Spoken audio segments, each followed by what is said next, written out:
Halo bos, selamat petang. Saya Awang Pang. Hari ini saya nak recommend kawan-kawan kereta ni. Okey, kereta ni sekarang sudah murah. Tahun 2018, Mazda CS5 2.2 cc punya. Ini diesel punya. Harga cuma jual 51,800. Ini kereta sebiji SUV lah. SUV tapi tengok dia banyak besar, banyak tinggi. Bawa memang banyak sedap. Dalam punya leather semua cantik-cantik ya. Okey, ini owner ada jaga kereta punya. Ni boleh nampak dia punya tinted. Okey. Dia punya lampu spotlight semua ada tinted. Ini side mirror pun ada tinted juga. Dia sudah crack. Tapi you tengok tepi ya ada tinted. Okey, semua kasih mongkos lah. Tapi pintu ini pun ada getah. Takut kena orang punya kereta. Okey, dalam macam ni. Elektronik seat semua ada lah. Okey, dia punya function iStock semua ada. Pedal seat ada bagi you.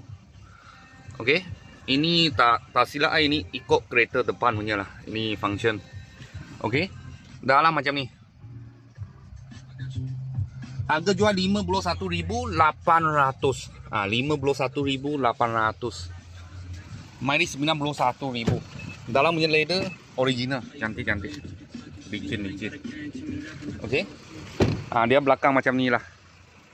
Sini ada tulis diesel GLS. Sky Active D diesel lah. Sebab diesel Sky Active D. Kalau full bulanan 700 lebih aja. Ini kereta boleh ikat bank 8 tahun. Boleh ikat bank 8 tahun. Kredit memang boleh sampai 9 lah. Tayar 44 Falcon punya tayar. Tadi saya sudah cek. Falcon punya tayar tahun 2023. 44 depan belakang semua sama lah. Harga jual 51,800 sahaja. Kalau bos-bos dengan kawan-kawan siapa tengah cari Mazda CS5, ini model punya tahun 2018 punya. Kita sini ada sebiji diesel punya. Kalau ada apa murah-murah kereta, saya akan video lagi. Thank you bos, thank you.